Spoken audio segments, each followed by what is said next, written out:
Hi friends, welcome back to my cooking vlog. Today special chicken sambar ಹೇಗೆ ಮಾಡೋದಂತ ತೋರಿಸ್ಕೊಡ್ತೀನಿ. ಅದಕ್ಕೆ ಬೇಕಾದ ರೆಸಿಪಿಯನ್ನು ಹೇಳ್ಕೊಡ್ತೀನಿ. ಬನ್ನಿ ಫ್ರೆಂಡ್ಸ್. ಮೊದಲಿಗೆ ಚಿಕನ್ನ ವಾಶ್ ಮಾಡಿ ಅರಿಶಿನ ಉಪ್ಪು ಹಾಕಿ ತೊಳೆದು ಇಟ್ಕೊಂಡಿದ್ದೀನಿ. ನಂತರ ಈರುಳ್ಳಿ, ತೆಂಗಿನಕಾಯಿ, ಟೊಮೊಟೊ ಮತ್ತು ಕೊತ್ತಂಬರಿ ಸೊಪ್ಪು, ಸ್ವಲ್ಪ ಚಕ್ಕೆ ಲವಂಗ ಮತ್ತು ಫ್ಲವರ್, ಸ್ವಲ್ಪ ಸೋಂಪು ಮತ್ತು ಮಸಾಲೆಗೆ ಚಿಕನ್ ಮಸಾಲ, ಅರಿಶಿನ ಪುಡಿ, ಖಾರದ ಪುಡಿ ಮತ್ತು ಧನಿಯಾ ಪೌಡರ್ ಮತ್ತು ಶುಂಠಿ ಬೆಳ್ಳುಳ್ಳಿ ಪೇಸ್ಟ್ ಮತ್ತು ಒಗ್ಗರಣೆಗೆ ಈರುಳ್ಳಿನ ಇಟ್ಕೊಂಡಿದ್ವಿ. ಬನ್ನಿ ಫ್ರೆಂಡ್ಸ್, ಹೇಗೆ ಮಾಡೋದಂತ ಹೇಳ್ತೀನಿ. ನೋಡಿ ಫ್ರೆಂಡ್ಸ್, ನಾವು ಚಿಕನ್ನ ವಾಶ್ ಮಾಡಿ ಇಟ್ಕೊಂಡಿದ್ದೀವಲ್ಲ, ಇದಕ್ಕೇನೆ ಇದನ್ನ ಫಸ್ಟು ಮ್ಯಾರಿನೇಟ್ ಮಾಡಬೇಕಾಗತ್ತೆ.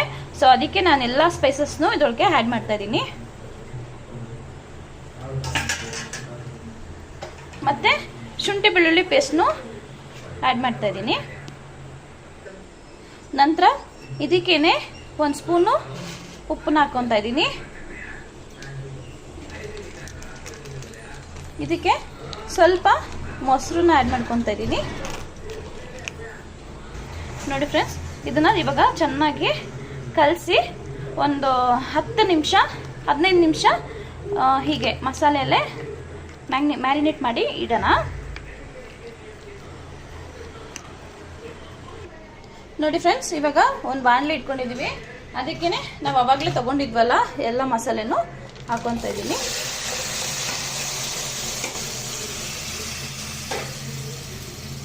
ಇದನ್ನ ಸ್ವಲ್ಪ ಫ್ರೈ ಮಾಡಬೇಕಾಗತ್ತೆ. ನಾವು ಎಣ್ಣೆಯಲ್ಲೇ ಫ್ರೈ ಮಾಡಿಕೊಂಡು ಸ್ವಲ್ಪ ಎಣ್ಣೆ ಹಾಕ್ಕೊತಾ ಇದ್ದೀನಿ.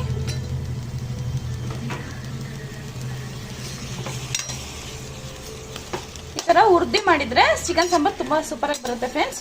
ನಾವು ಅದಕ್ಕೆ ಚಿಕನ್ ಸಾಂಬಾರಿಗೆ ಮಸಾಲೆನ ಹುರಿದು ಮಾಡ್ತೀವಿ, ಚೆನ್ನಾಗಿ ಬರುತ್ತೆ.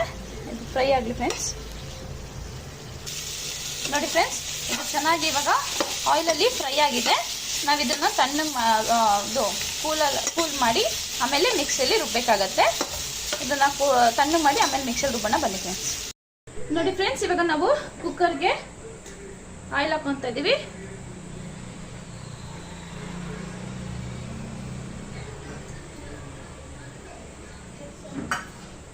ಆಯಿಲ್ ಸ್ವಲ್ಪ ಕಾಯೋ ತನಕ ವೆಯ್ಟ್ ಮಾಡೋಣ ಫ್ರೆಂಡ್ಸ್.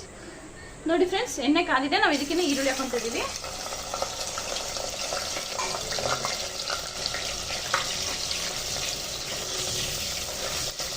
ಈರುಳ್ಳಿ ಕೆಂಪು ಬಣ್ಣ ಬರೋ ತನಕ ನಾವು ಫ್ರೈ ಮಾಡ್ಕೊಳ್ಳೋಣ.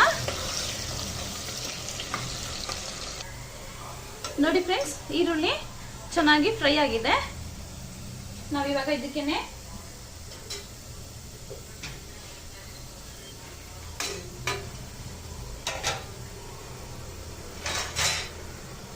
ಮ್ಯಾರಿನೇಟ್ ಮಾಡಿದ್ವಲ್ಲ ಚಿಕನ್ನ, ಅದನ್ನ ಹಾಕೊತಾ ಇದ್ದೀನಿ.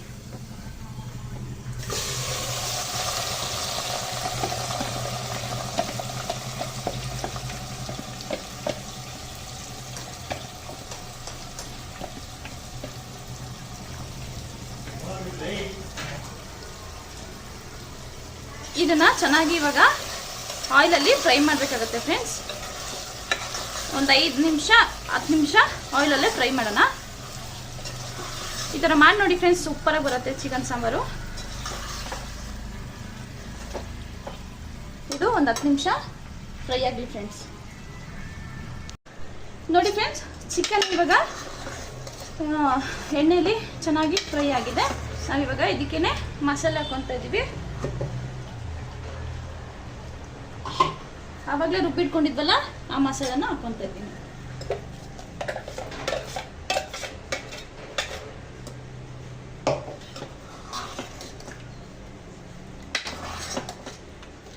ಇವಾಗ ಇದಕ್ಕೇನೆ 1 ಸ್ಪೂನ್ ಉಪ್ಪು ಹಾಕ್ಕೊತೀವಿ. ಆವಾಗಲೇ 1 ಸ್ಪೂನ್ ಹಾಕಿದ್ದೀನಿ ಫ್ರೆಂಡ್ಸ್. ಇವಾಗ 1 ಸ್ಪೂನ್ ಹಾಕ್ಕೊತಿದ್ದೀನಿ. ನೀವು ನೋಡಿಕೊಂಡು ರುಚಿಗೆ ತಕ್ಕಷ್ಟು ಹಾಕ್ಕೊಳ್ಳಿ. ಇದನ್ನು ಒಂದು 5 ನಿಮಿಷ ಮಸಾಲೆದು ಹಸಿ ಸ್ಮೆಲ್ಲೆಲ್ಲ ಹೋಗೋ ತನಕನೂ ಒಂದು 5 ನಿಮಿಷ ಇದ್ರೊಳಗೆ ಮಸಾಲೆಯಲ್ಲೇ ಚಿಕನ್ ಮಸಾಲೆ ಹಿಡಿಬೇಕಲ್ಲ, ಅದಕ್ಕೆ 5 ನಿಮಿಷ ಫ್ರೈ ಆಗಲಿ. ಅದಾದಮೇಲೆ ಲಿಡ್ ಕ್ಲೋಸ್ ಮಾಡಬೇಕಾಗತ್ತೆ. ಈ ಫ್ರೈ ಆಗಲಿ ಫ್ರೆಂಡ್ಸ್. ನೋಡಿ ಫ್ರೆಂಡ್ಸ್, ಇದು ಮಸಾಲೆ 5 ನಿಮಿಷ ಫ್ರೈ ಆಗಿದೆ. ಇದಕ್ಕೇನೆ ನಾವು ಸ್ವಲ್ಪ ನೀರು ಹಾಕ್ಕೊತಿದ್ದೀವಿ. ಚಪಾತಿಗೆ ಬೇಕು ಅಂದರೆ ಸ್ವಲ್ಪ ಗಟ್ಟಿನೇ ಮಾಡ್ಕೊಳ್ಳಿ. ಅನ್ನಕ್ಕೆ ಅಂದರೆ ಸಾಕು ಇಷ್ಟು ನೀರು ಥರ. ಇದನ್ನು ಒಂದು 3 ವಿಶಿಲು ಬರೋ ತನಕ ಬೇಯಿಸೋಣ ಫ್ರೆಂಡ್ಸ್. ಕುಕ್ಕರ್ ಮುಚ್ಚಿ 3 ವಿಶಿಲ್ ಬಂದರೆ ಚಿಕನ್ ಸಾಂಬಾರ್ ರೆಡಿ ಆಗುತ್ತೆ ಫ್ರೆಂಡ್ಸ್. ನೋಡಿ ಫ್ರೆಂಡ್ಸ್, ವಿಶಿಲೆಲ್ಲ ಹೋಗಿದೆ, ಹೇಗಾಗಿದೆ ಅಂತ ನೋಡೋಣ. ವಾವ್, ಸೂಪರಾಗಿ ಆಗಿದೆ ಫ್ರೆಂಡ್ಸ್ ಚಿಕನ್ ಸಾಂಬಾರು. ನೋಡಿ ಫ್ರೆಂಡ್ಸ್, ಚಿಕನು ಸೂಪರಾಗಿ ಬಂದಿದೆ. ನಾವು ಇದಕ್ಕೆ ಅನ್ನ ಜೊತೆಗೆ ನೋಡಿ ಫ್ರೆಂಡ್ಸ್, ಸೂಪರಾಗಿ ಆಗಿದೆ. ಚಿಕನು ಸಾಫ್ಟಾಗಿ ಬಂದಿದೆ ಫ್ರೆಂಡ್ಸ್.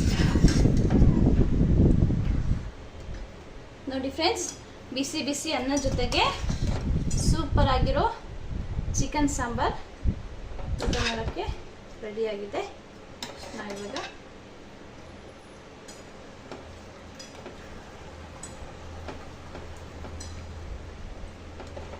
ಚಪಾತಿ ಜೊತೆ, ಮುದ್ದೆ ಜೊತೆ, ಅನ್ನ ಜೊತೆ ಸೂಪರಾಗಿ ಬರುತ್ತೆ ಫ್ರೆಂಡ್ಸ್. ಈ ಥರ ಒಂದ್ಸರಿ ಚಿಕನ್ ಸಾಂಬಾರನ್ನ ಟ್ರೈ ಮಾಡಿ ನೋಡಿ, ಸೂಪರಾಗಿ ಬರುತ್ತೆ. ನೋಡಿ ಫ್ರೆಂಡ್ಸ್, ಸೂಪರ್ ಆಗಿರೋ ಚಿಕನ್ ಸಾಂಬಾರ್ ರೆಡಿ ಆಗಿದೆ ಫ್ರೆಂಡ್ಸ್. ವಿಡಿಯೋ ಇಷ್ಟ ಆಯಿತು ಅಂದರೆ ಲೈಕ್ ಮಾಡಿ, ಶೇರ್ ಮಾಡಿ, ಕಮೆಂಟ್ ಮಾಡಿ ಫ್ರೆಂಡ್ಸ್. Thank you friends.